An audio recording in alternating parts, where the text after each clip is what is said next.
आणि त्याचबरोबर मंगलताई वाजे या आमच्या मामाची मुलगी आहे. तर एकदम आमच्या घरातली असल्यामुळं लहान डीएडचं शिक्षण घेतल्यानंतर त्यांनी वडू या ठिकाणी काम आपल्या करंदी या ठिकाणी सुरुवातीला काम करायचं. म्हणजे मंगलताई एक उत्तम व्याख्याता आहे. संभाजी सेवानिवृत्त तालुका सेवानिवृत्त शिक्षक संस्थेच्या वतीनं हार्दिक अभिनंदन करतो आणि त्यांना आमच्या संघटनेमध्ये सहर्ष स्वागत आणि त्यांना पाहिजे ते सहकार्य. या ठिकाणी संघटना वगैरे काही नसून सर्व सेवानिवृत्त गोकुळे गुरुजी मोहनराव थोरात गुरुजी यांच्या वतीने त्यांचं अभिनंदन करतो आणि त्यांना पुढील शुभेच्छा देतो की त्यांचं या पुढील आयुष्य चांगलं आणि समृद्धीचं जावं आणि त्यांच्या हातून आपल्या सर्व शिक्षकांना मार्गदर्शन घडो एवढीच प्रार्थना करतो. गणेश दादा रोडे आपणास विनंती, कृपया या ठिकाणी सरांचा सन्मान करायचा आहे. कृपया पाहुण्यांना विनंती आहे, कृपया मनोगत संपल्यानंतर सन्मान होतील. सर्व दोन्ही सत्कार मूर्ती एक चांगल्या पद्धतीचं काम करणारे हे दोनही शिक्षक होते, भंडारे सर आणि वाजे मॅडम. आणि हीच माणसं मला उपस्थित राहण्यासाठी मी माझा सांगली मधला कार्यक्रम रद्द केला. 1-2 मिनिटांमध्ये माझं मनोगत मी संपवणार आहे. आवर्जून या उत्तमराव भंडारे यांच्याविषयी माझ्या मनामध्ये काही भावना आहेत. मित्रांनो, उत्तम भंडारे यांच्या नावामध्ये खरं तर नाव थोडा बदल पाहिजे होता मामासाहेब. एक उत्तम शिक्षक, एक उत्तम पिता आणि संघटनेमधला देखील एक उत्तम संघटक असणारा माणूस. खरं तर या माणसाचे नाव सर्वोत्तम असायला पाहिजे होते. खरोखर आज आपण जर पाहिलं असेल तर समाजामध्ये प्रत्येकाला आज स्वतःच पडलेला आहे. आज पद, सत्ता, प्रतिष्ठा यासाठी माणसं सगळी नीतिमूल्य पायदळी तुडवलेली आपण पाहतो. पण अशीही काही माणसं आमच्या शिक्षकांच्या चळवळीमध्ये आहेत. सातत्याने त्यांच्या व्यक्तिगत पदापेक्षा सामूहिक हिताला, आपल्या कर्तव्याला प्राधान्य दिलं. ज्या परिसरामध्ये त्यांनी नोकरी केली ते छत्रपती शंभू महाराजांच्या पवित्र मातेचा जो कदाचित संस्कार असेल. मला अजूनही आठवतं, तालुका संघामध्ये अध्यक्षपदासाठी उत्तमराव सातत्याने तरुणपणाच्या काळामध्ये बापराव आहेत, माऊली आहेत, इच्छुक असायचे. मला उत्तमरावला पाहिलं साहेब की मला अमोल मुजुमदारची आठवण येते. आपण सचिन तेंडुलकर, विनोद कांबळी, द्रविड, सौरभ गांगुली सगळ्यांना आठवतो. पण त्या काळामध्ये क्षमता असतानाही अमोल मुजुमदार सारख्या खेळाडूच्या संघामध्ये संधी मिळाली नाही. पण त्याचाही दुःख न मानता अमोल मुजुमदारांनी आपल्याला महिला विश्वविजेतेपद एक प्रशिक्षकाच्या माध्यमातून मिळवून दिलं. तसंच उत्तम भंडारे आज त्यांना जेव्हा आम्ही पुणे जिल्हा प्राथमिक शिक्षक संघाच्या कार्यकारी अध्यक्षपदाची संधी दिली, त्यानंतर सातत्याने शिक्षकांच्या चळवळीला बळकटी देण्यासाठी उत्तमराव भंडारे यांनी काम केलं. त्याचबरोबर वाजेनानांच्या बरोबर देखील आपल्या मंगलताई वाजे यांचं देखील शैक्षणिक कार्यामध्ये अत्यंत मोठं योगदान आहे. म्हणूनच एवढा वेळ होऊन देखील आज आपण सगळेजण त्यांना शुभेच्छा देण्यासाठी थांबलेलो आहोत. मी उत्तमराव भंडारे आणि मंगलताई वाजे या दोघांनाही सेवापूर्तीच्या निमित्तानं पुणे जिल्ह्यातल्या सगळ्या संघटनांच्या वतीने, सगळ्या शिक्षकांच्या वतीने मनपूर्वक या ठिकाणी शुभेच्छा देतो. परमेश्वराच्या चरणी त्यांना चांगलं उत्तम आरोग्य लाभावं एवढी ईश्वरचरणी प्रार्थना करतो आणि थांबतो. धन्यवाद. धन्यवाद सर. या कार्यक्रमाच्या निमित्तानं खेड तालुक्याचे भाग्य विद्यार्थी, खेड तालुक्याचे माजी आमदार आदरणीय दिलीपांना मोहिते पाटील आपण उपस्थित झाला. अण्णा, आपलं मनापासून स्वागत. अण्णांचा या ठिकाणी सन्मान होतोय. मी मान्यवरांना विनंती करतो, कृपया आपण सन्मान स्वीकारायचा आहे आणि तदनंतर अण्णांना विनंती करतो आपण या ठिकाणी शुभेच्छा द्याव्या. आदरणीय उत्तमराव भंडारे सर आणि मंगलताई वाजे या दोन्ही शिक्षकांना आपण शुभेच्छा द्याव्या.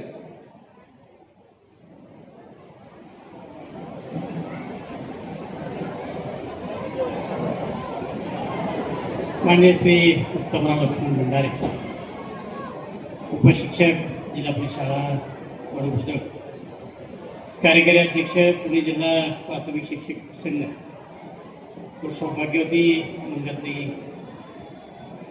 नानासाहेब वाजे, मुख्याध्यापिका जिल्हा परिषद माध्यमिक शाळा वाजेवाडी चौफुला पिंपळे जगताप.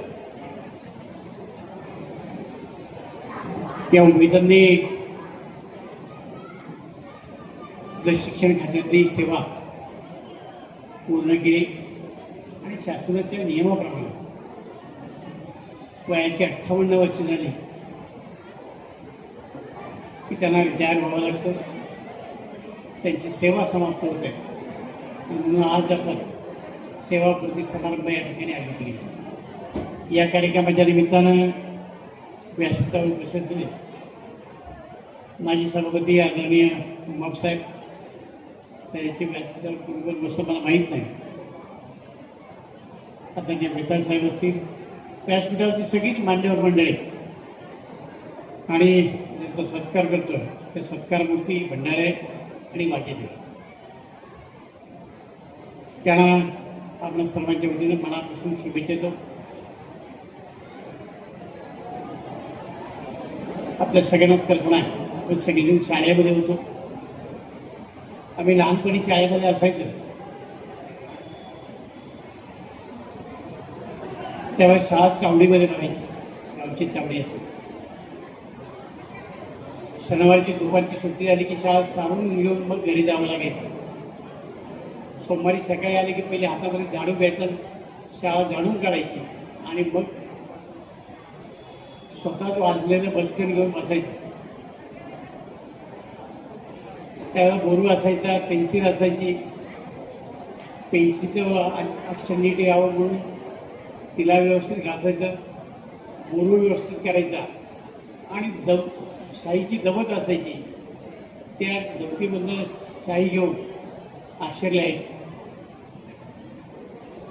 काळ बदलत गेला, शिक्षण पद्धती बदलली, त्यामुळे शिक्षक आम्हाला धोत्रामध्ये असायचे. पण आमच्या अगोदर शिक्षक हजर असायचे आणि आम्ही गेल्यानंतर जायचो. बरेच शिक्षक त्या काळामध्ये गावातच राहायचे आणि जे कच्चे विद्यार्थी असतील त्यांना बोलून घ्यायचे, त्यांच्या वडिलांना बोलून घ्यायचे आणि कुठला विषय त्याचा कच्चा आहे मग त्याला घरी तासभर बोलवायचं, नाही तर शाळेमध्ये बोलवायचं आणि त्याला शिक्षण देण्याचं काम त्या निमित्तानं केलं जायचं. आपला विद्यार्थी कसा चमकेल, आपली शाळा कशी पुढे जाईल याची काळजी त्या काळामध्ये शिक्षकांना असेल.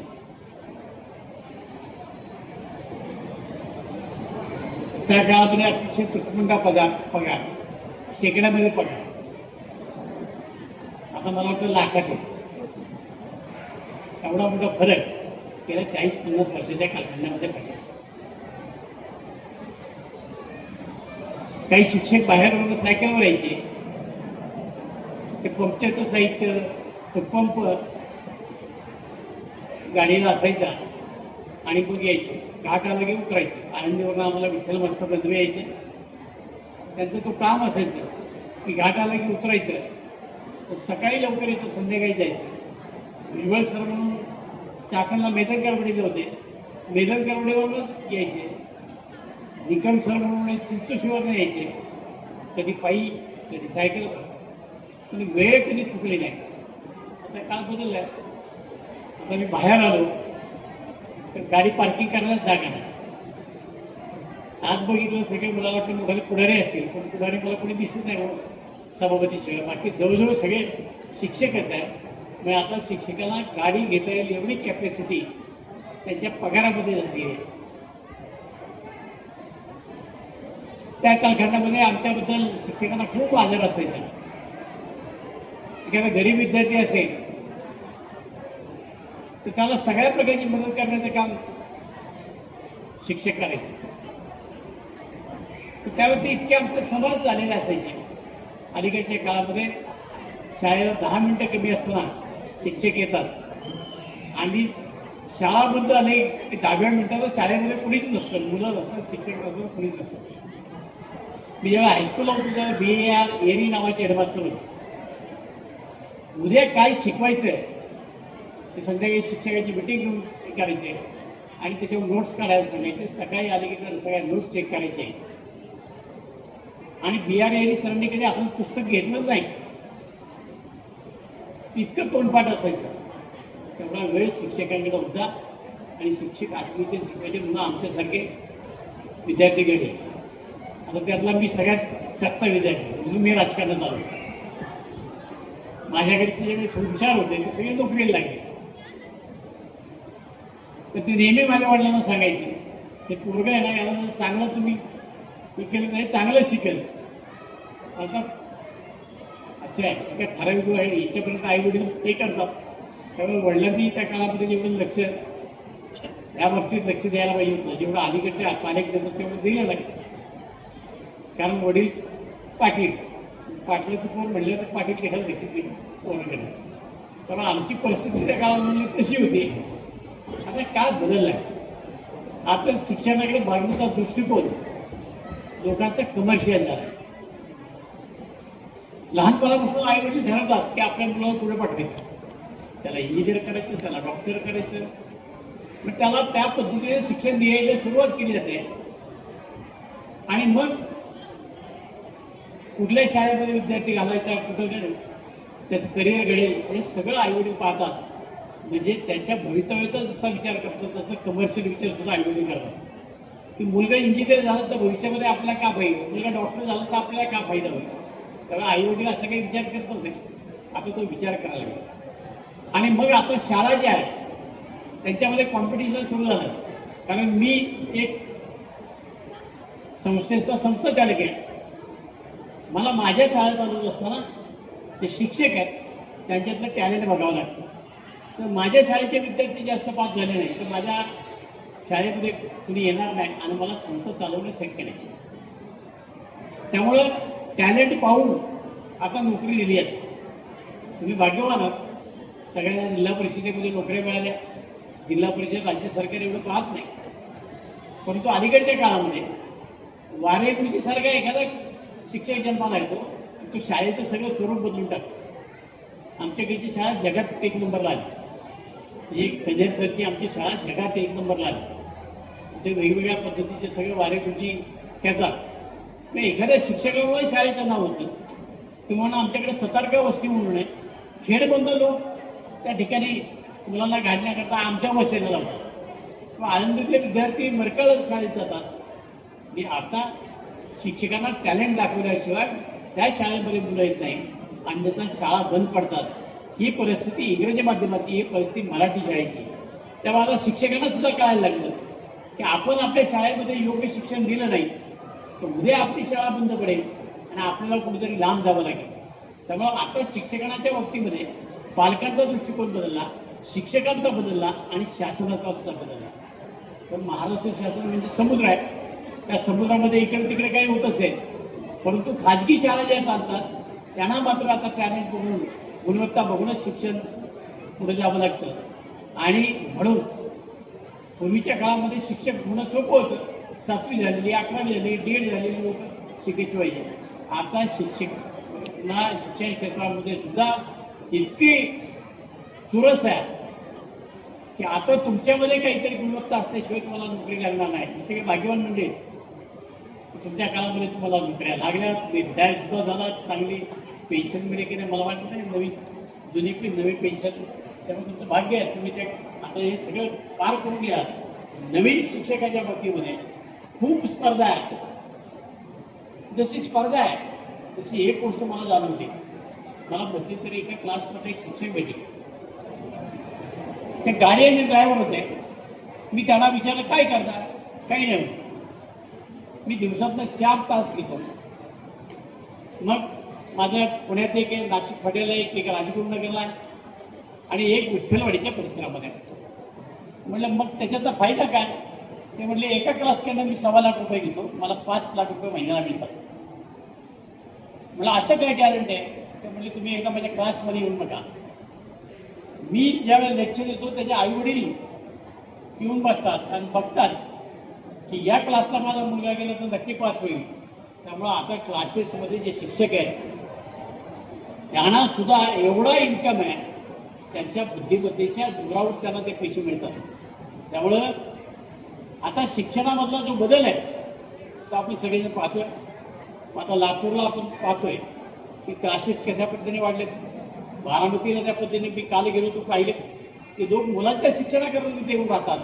त्यामुळे शिक्षण पद्धती बदलली, शिक्षक बदलले आणि त्यामुळं अलीकडच्या काळात शिक्षकांना पगार सुद्धा चांगले आहेत. मग बाहेर पगार मिळतात, आपल्याकडे चांगल्या गुणवत्तेचे शिक्षण म्हणून शासनाने सुद्धा आता पगार मोठ्या प्रमाणात वाढवले.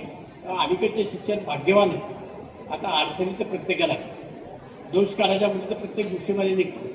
परंतु आम्ही ज्या कालखंडामध्ये शाळेमध्ये होतो त्यावेळेस शिक्षकांचे हाल आणि आत्ताचे शिक्षक याच्यात जमीन अस्मानचा फरक आहे. आणि मग वाजेताई असतील किंवा भंडारी सर असतील यांनी हे दोन्ही काळ पाहिलेले. ते ज्या काळात शिकले, सुरुवातीचा पगार आणि आता रिटायरमेंटचा पगार याच्यातला बदल त्यांनी दोघांनी अनुभवलेला आहे. त्यामुळे ते भाग्यवान आहेत. ते हाल मी काढले आणि चांगले दिवस मी दोघांनी पाहिले. आता चांगल्या दिवसामध्ये तुम्ही रिटायर झालात हे तुमचं भाग्य आहे. त्यामुळे तुम्हाला दोघांना असला मनापासून शुभेच्छा. वाजेताई असते तर स्वतः माझ्याकडे आले होते की तुम्ही आलं पाहिजे. तर बाहेरची माणसं आलेली सगळ्यांना आवडतात. काय भंडारे असतील, वाजेताई असतील, यात जवळचे परिवार, जवळचे नात्यातले परिवार, तर त्यांचाही आग्रह होता की तुम्ही या कार्यक्रमाला आलं पाहिजे. शेवटी अशी आहे की राजकारण करत असताना नातेपुती सुद्धा जमावी लागतात. नुसतं राजकारण करून सुद्धा जमत नाही. आणि मग आपल्यातली कुणीतरी माणसं आज शिक्षण क्षेत्रामध्ये काम करून रिटायरला येतात, त्यांना शुभेच्छा देणे आपलं कर्तव्य आहे. पण आमची गणित अशी आहे, आम्हाला जसं करावं लागतं तसं सकाळी 10 दुपारी साखरपर्यंत संध्याकाळी लागते. त्यामुळे एक साखरपुडा उशीर झाला, भावकीतलंच लग्न आहे. शेवटी भावकीत एक सुद्धा जपावी लागते. त्यामुळे यायला उशीर झाला. मला एक खात्री होती की शिक्षकाचा कार्यक्रम आहे, कुठलाही माणूस बोलायला उभारला की 5 तास घेतो. त्यामुळे काही झालं तर 4-5 तास कार्यक्रम चालणार आहे. कारण आपण लवकर गेलो तर आपले हाल होते. त्यामुळे बघितलं काही शिक्षक मागं भूक लागली जेवायला, तसंच तर मला बरेच जण भेटले. आता त्या शिक्षकांना तुम्ही काय करू शकले, विद्यार्थी असते तर निदान इकडे 2 शिक्षक तिकडे 2 शिक्षक बिचारे बसले असते. शिक्षक सगळे जे काय हळूहळू प्रत्येकाने आपला काढता पाय घेतलेला आहे. आता उरलेले ज्या म्हणत बसले असतील हे म्हणत असतील आता या बाबांनी कधी हुडकावं, या आमची सुटच्या वेळा आपला घेतला आपली सगळ्यांची सुटका करतो. परत एकदा त्या दोघांनाही मनापासून शुभेच्छा देतो आणि परमेश्वरच्या प्रार्थना करतो की वाजेताई असतील त्यांना दीर्घायुष्य लाभावं, चांगलं आरोग्य लाभावं. त्याचबरोबर भंडारे मुले असतील त्यांनाही उत्तम, आता त्यांचं नावच उत्तम आहे त्यामुळे अजूनपर्यंत उत्तम दिसतात. आता प्रगती उत्तम राहावी, उत्तम आयुष्य लाभावं अशी पांडुरंगाची प्रार्थना करतो. तुम्हाला शुभेच्छा देऊन अध्यक्ष आदरणीय जयवंत मोहिते आबा आपण या ठिकाणी उपस्थित झालात. प्रभाकर शेळके संचालक पतसंस्था, त्याचप्रमाणे आपण सर्वजण या ठिकाणी उपस्थित झालात. त्याचप्रमाणे सौ जयश्रीताई आवटे चेअरमन शेलगाव, ताई आपण राव भंडारे सर आपणास विनंती करतो आपण कृपया ज्ञानेश्वर कुरुंदळे सर या ठिकाणी उद्योजक विशाल वाकडकर, अमोल शेठ वाकडकर, युवराज वाकडकर, रामदास वाकडकर आणि संजय शेठ ढवळे आपण उपस्थित झालात. आपल्या सरचं स्वागत. विलास दुर्गे सर आपण या ठिकाणी उपस्थित झालात. सर्व शिक्षक बंधूंचं मनापासून स्वागत. आलेल्या कार्यक्रमासाठी आलेल्या सर्व मान्यवरांचं, विविध क्षेत्रातील मान्यवर या ठिकाणी उपस्थित झालात. गोपीनाथ जाधव सर कार्यकारी संचालक आपण या ठिकाणी उपस्थित झालात. आपलं स्वागत. MH12SV 2892 ही वॅगनर गाडी कृपया काढून घ्या, त्यामुळे ट्रॅफिक जाम झालेली आहे.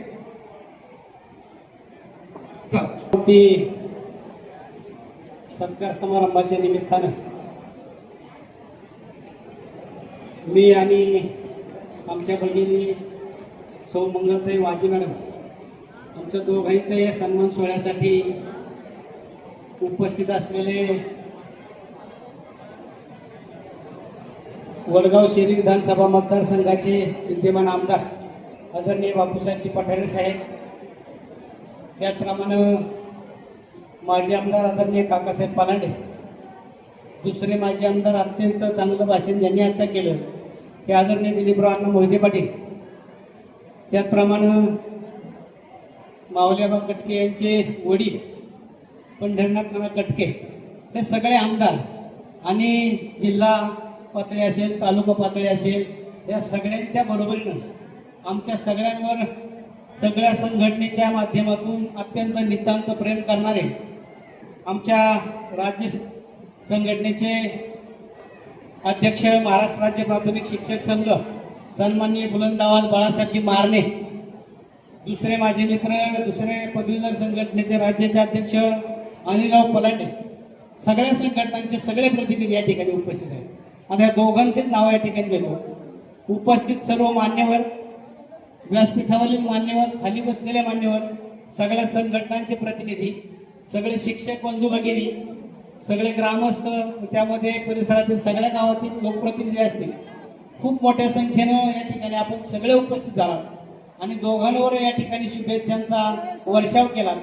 त्याबद्दल निश्चितपणानं मी आम्हा दोघंही परिवाराच्या वतीने, वाजे परिवार आणि भंडारे परिवार या परिवाराच्या वतीने आपल्या सगळ्यांचं खूप वेळ दिला, खूप या ठिकाणी आपण थांबलात, त्याबद्दल मनापासून स्वागत करतो, आपलं मनापासून अभिनंदन करतो. खरं तर मित्रांनो, शिक्षणाची सुरुवात करत असताना म्हणतात मी 2 मिनिटं घेतो, जास्त बोलणार नाही. तुम्ही सगळे दिग्गज माणसं आहात जुन्या काळातली आणि तुमच्या समोर बोलतोय मी, तरुण पिढीतले माझे सगळे सहकारी आहात, पण आबा असतील, तुम्ही सगळी गोकुळे गुरुचे असतात, ही जुन्या काळातली दिग्गज माणसं आहात आणि म्हणून या सगळ्यांचा समन्वय, तुम्ही जुनी, आताची, नवी, मधली, माझ्या काळातली, या सगळ्यांचा समन्वय आज या ठिकाणी कार्यक्रमात दिसतोय. हा या ठिकाणी अत्यंत महत्वाचा भाग आहे. मग त्या ठिकाणी खरं तर बीएडला जाण्याची सुद्धा माझी कुवत किंवा ऐपत नव्हती. आपण एखाद्या कुटुंबाला म्हणतो ना, गर्भ श्रीमंत कुटुंबातला हा मुलगा आहे, तसा मी मूळचा गर्भ दरिद्री कुटुंबातला मुलगा. परंतु आई वडिलांची शिक्षणाबद्दल असणारी प्रेम आणि आस्था, दुर्दैवानं आता ते आज दोघंही नाही, परंतु त्यांनी दिलेली शिदोरी, त्यांनी दिलेली ही सगळी शिकवण निश्चितपणाने आपल्या सगळ्यांच्या बरोबरीने काम करून, तुमच्या सगळ्यांचे अनुकरण करून एक चांगल्या प्रकारचं काम करत असताना समाजकार्य असेल, शिक्षण क्षेत्रातलं काम असेल किंवा शिक्षक संघटनेतलं काम असेल, शिक्षकांच्या पतसंस्थेतलं काम असेल, हे अत्यंत मनोभावे केलं, वेळ दिला आणि ते वेळ देण्यासाठी खरं तर मला आमच्या वडिलांच्या जागेवर असलेले आमचे मोठे बंधू ज्ञानेश्वर भंडारे चेअरमन माझे आणि छोटे बंधू सुरेश, घरच्या महिलांनी खूप वेळ दिला, परंतु वडिलांच्या जागेवर भाऊनी खूप प्रेम दिलं, म्हणून हे सगळं करता आलं. ही सगळी पार्श्वभूमी जर सगळ्यांना पाहिजे, आमच्या वडू आणि परिसरातल्या लोकांना सगळ्यांना माहिती आहे, परंतु ही सगळी पार्श्वभूमी सांगत असताना आजही आपण जरी आज दिलीपांनी सांगितलं मी 2100 रुपये पहिल्या पगारावर सुरुवात झाली, आज माझा पगार शेवटचा 1.25 लाख होता. ही तरी बरोबर तेवढा विकास झालाय, परंतु तरी सुद्धा खर्च करत असताना तुम्ही कदाचित म्हणाल की शिक्षक मंडळी फार चेंगट असतात, ही चुकीची समज आहे. आम्ही खर्च करतो, परंतु पाठीमागं पाहून खर्च करतो. आपलं मागं काय होतं, आजची परिस्थिती जरी चांगली असली तरी पूर्वीची मात्र आपली फार बिकट होती. मग त्या सगळ्यांचा समन्वय साधून आपण ती केलं पाहिजे, त्या पद्धतीने आम्ही हे सगळे करतोय. कुटुंबाने अत्यंत मोठी साथ दिली. बाळासाहेब संघटनेत काम करताना नवीन काळी मी बँगलोर नोकरीला लागलो आणि शिक्षकांच्या राजकारणामध्ये मी 95 पडलो. तिथून पुढे या सगळ्यांच्या बरोबर मी खूप लहान यांच्यापेक्षा पण यांच्या बरोबर काम करायचो. घरच्यांनी खूप साथ दिली. एकच वैशिष्ट्य सांगतो तुम्हाला, घरच्यांनी कितीही उशिराला रात्रीचा पण हा सरळ येतोय हे पाहिल्यामुळे त्यांनी कधी पाहिलं नाही की जाऊ दे एकच उशिरा. ही सगळ्यात महत्वाची माझी जमेची बाब आहे. कधी कुठल्या प्रलोभनाला, बाकीच्या भानगडीला कधी स्पर्श झाला नाही. ही माझ्या जीवनातली सगळ्यात आनंदाची आणि महत्वाची गोष्ट आहे आणि म्हणून कुटुंबाने एवढं स्वातंत्र्य दिलं. हे सगळं करत असताना गावामध्ये नोकरी केली. सगळ्यात सुरुवातीची नोकरी माझी गावामधली भागशाळा, नंतर 2 किलोमीटर शेजारचं गाव आपटी, पुन्हा वडू, फक्त एक गडबड म्हणून फक्त लोणीगंजला 2 वर्षे. एवढं सोडता माझी सगळी सेवा 34 वर्षाची 3 किलोमीटरच्या परिघात झाली. आणि वैशिष्ट्य म्हणजे मी गावामध्ये नोकरी केली जवळजवळ 18 वर्षे. गावामध्ये स्वतःच्या नोकरी करणं एवढं सोपं नाही. गावामध्ये मला थोडासा नाही म्हटलं तरी राजकारणाचा थोडा छंद लागलाच. शिक्षकांमध्ये असल्यामुळे त्याला गावगाडीचं सुद्धा स्वरूप आलं. 20 वर्ष झाले विरोधकांची सत्ता आहे गावात, पण एकही कधी तक्रार म्हणून पंचायत समिती किंवा जिल्हा परिषदेला जाऊ दिली नाही. त्याचं कारण ही सगळी समोर बसलेली माझ्या मंडळी, हे सगळे अत्यंत सुसंवाद साधून त्या ठिकाणी मी काम केले. वडू शाळेत काम करत असताना ग्रामस्थ असतील, मग मी ती निश्चितपणाने धर्मवीर छत्रपती संभाजीराजांची प्रेरणा म्हणेन किंवा ती निष्ठा म्हणेन, ते मला त्यांची ती बुद्धी ते देत होतं. एक चांगल्या प्रकारच्या वातावरणामध्ये मी अत्यंत चांगली नोकरी केली, प्रपंचाला फार मोठा हातभार लागला आणि हे सगळं करत असताना तुम्हा सगळ्यांची मोठी साथ मिळाली. काही गोष्टीमध्ये कमी अधिक होतं, परंतु शेवटी निष्ठा ही महत्वाची आहे बाळासाहेब, आणि म्हणून तुमच्यावर निष्ठा ठेवून कायम काम केलं. अजूनही भविष्यात तीच निष्ठा कायम राहील आणि सगळी मान्यवर मंडळी ठिकाणी खूप मोठ्या संख्येने आले, म्हणून पदाधिकारी आले. आणि सगळ्यात महत्वाचं साहेब, मला ज्यावेळेस बाळकृष्ण कळमकर साहेब आले त्यावेळेस मला आपला कार्यक्रम सार्थक झाला, कारण प्रशासनातला प्रमुख माणूस या ठिकाणी आला, हे महत्वाचं आहे. तुम्ही आता प्रशासनात होतात पण सेवानिवृत्त आहात, आणि म्हणून विद्यमानला आम्हाला थोडंसं बरं वाटलं. कळमकर साहेब तुम्हाला खूप मनापासून धन्यवाद. आपण सगळे आलात आणि आमच्या सगळ्यांच्या या आनंदामध्ये सहभागी झालात, आम्हाला शुभाशीर्वाद दिले, सदिच्छा दिल्या, खूप प्रेम केलं.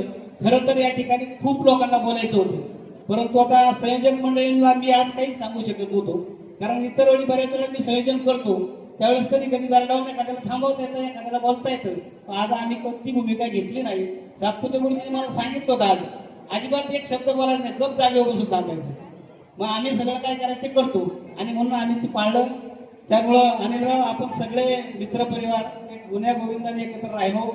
पतसंस्थेत सुद्धा आपण सगळ्यांनी एक चांगल्या प्रकारचं काम केलं, शिक्षकांच्या भल्याचं काम केलं, आणि म्हणून तुम्ही आपण सगळे एकत्र म्हणून बसतोय. निश्चितपणाने आनंद आहे. खूप माणसं आले, परंतु शेवटी आता सगळ्यांना संधी देता नाही आली, म्हणून कार्यक्रमाच्या सगळ्या संयोजन मंडळींच्या वतीनं ज्यांना ज्यांना बोलायचं होतं त्यांची मनापासून दिलगिरी व्यक्त करतो. आणि पुन्हा एकदा आपण सगळे आलात, आपलं सगळ्यांचं मनापासून आभार व्यक्त करतो, अभिनंदन करतो. त्याप्रमाणे तुम्ही उशिरा आहे ना, चांगले. धन्यवाद. उत्तम नाही, आपला स्वभावही अतिशय उत्तम आहे, म्हणून आपल्याबाबत थोडस म्हणावंसं वाटतं. झाले भाऊ, आहेतही भाऊ, होतीलही भाऊ, पण सर आपणासमोर आपणच, आपणासमोर आपणच. तर मित्रांनो, घोरपडे सुनील शेठ साठे आपण उपस्थित झालात, आपलं सहर्ष स्वागत. तर नंतर आजच्या कार्यक्रमाचे अध्यक्ष, पंचायत समितीचे माजी सभापती आदरणीय सुभाष अण्णा उमाप साहेब. गार्डन मंगल कार्यालयामध्ये आज आपण सर्वजण शिक्षण क्षेत्रामध्ये ज्यांनी आदरणीय वाजपेयींनी जवळपास 36-38 वर्ष सेवा केली, आणि उत्तमराव भंडारे सरांनी 34 वर्ष सेवा केली, आणि शासनाच्या नियमानुसार त्यांचा रिटायरमेंटचा कार्यक्रम झाल्याच्या नंतर सेवामुक्तीचा कार्यक्रम या ठिकाणी घेण्यात आलेला आहे.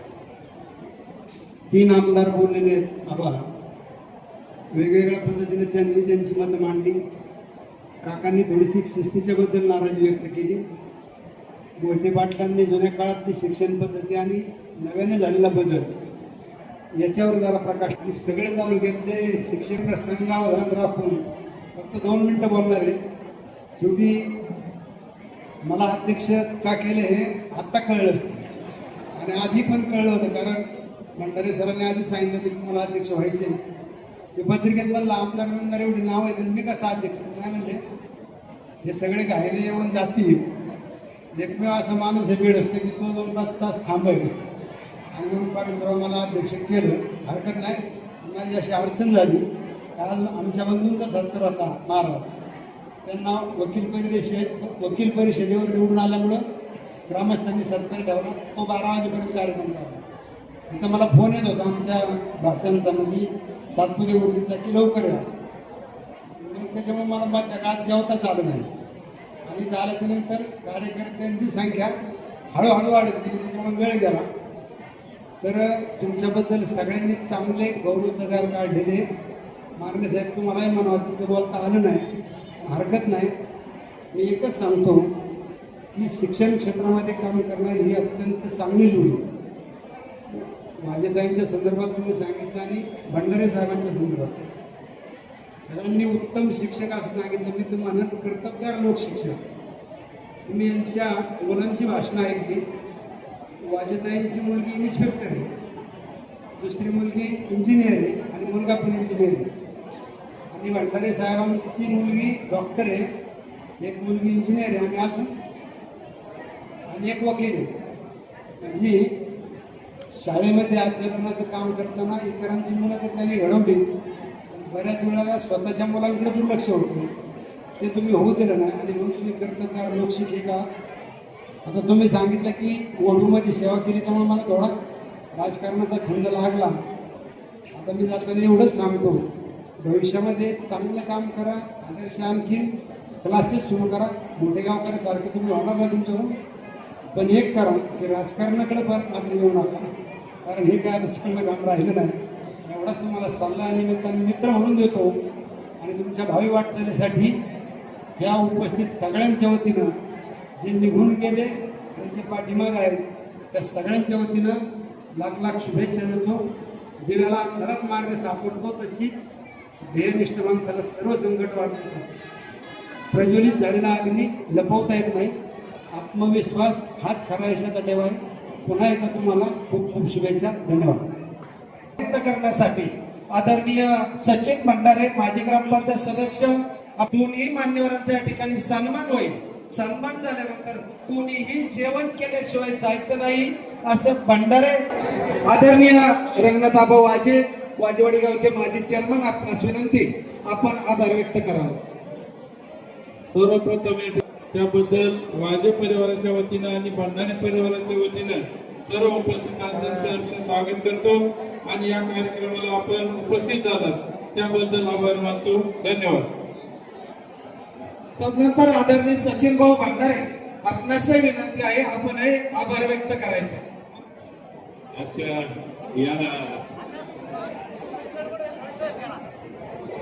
आजच्या या कार्यक्रमानिमित्त आलेल्या सन्माननीय सर्व पाहुणे मंडळी, राजकीय कला क्रीडा क्षेत्रातील शैक्षणिक क्षेत्रातील मान्यवर मंडळी, ही आपण सर्वांचे आभार व्यक्त करतो आणि धन्यवाद देतो. आणि सर्वांनी जेवल्याशिवाय कोणी आपण या ठिकाणी उपस्थित झालात आपलं स्वागत. आदरणीय Satpute sir, Lavande sir, Shelke sir, Daphal madam, Patil madam, Rokade sir, आपण या ठिकाणी उपस्थित झालात आपलं स्वागत. चंद्रकांत वाघमोडे गुरुजी, आपण या ठिकाणी उपस्थित झालात. फुंदे गुरुजी, आपण उपस्थित झालात आपलं स्वागत. उर्वरित मान्यवरांना पाहुण्यांना विनंती आहे कृपया भोजन कक्षामध्ये गेलं तरी चालेल.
हा समोर पाहिजे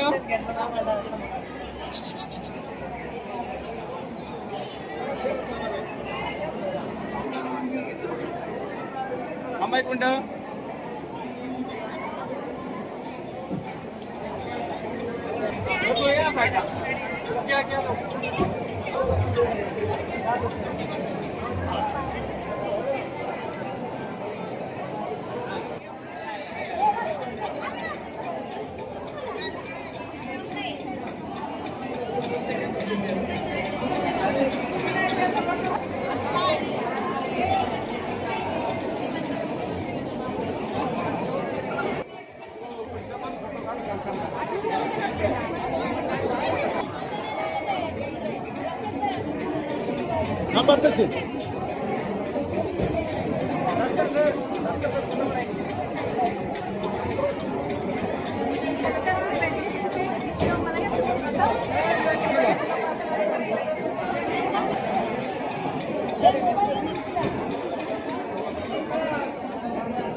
हॅलो. हा संपूर्ण कार्यक्रमाला हजर नव्हते, उशिरा आले, त्यांच्यासाठी एक सूचना. हा संपूर्ण 4 तासाचा कार्यक्रम 2 न्यूज चॅनलला दिसणार आहे. एक सुदर्शन प्रबोधन न्यूज, ज्ञानेश्वर मिठुले टाईप केलं, आणि दुसरं मुक्ताई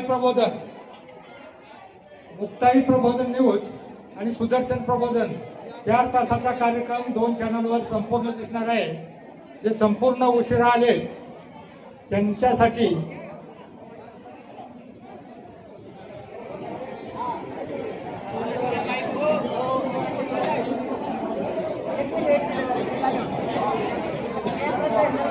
तरी हा सेवापूर्ती गौरव सोहळ्याचा हा व्हिडिओ आपल्याला आवडल्यास आमच्या मुक्ताई प्रबोधन न्यूज चॅनलला आणि सुदर्शन प्रबोधन न्यूज चॅनलला नक्की सबस्क्राईब करा, लाईक करा, शेअर करा. कारण फक्त शालेय शिक्षकांना प्रोत्साहन मिळण्यासाठी आपण हा 4 तासाचा व्हिडिओ टोटल बनवलेला आहे.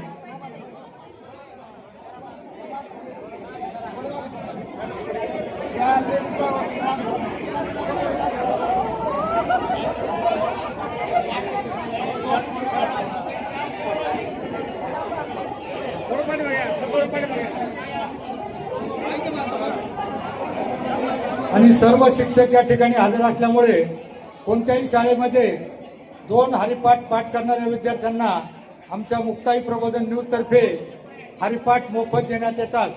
तरी शिक्षकांनी याची नोंद घ्यावी.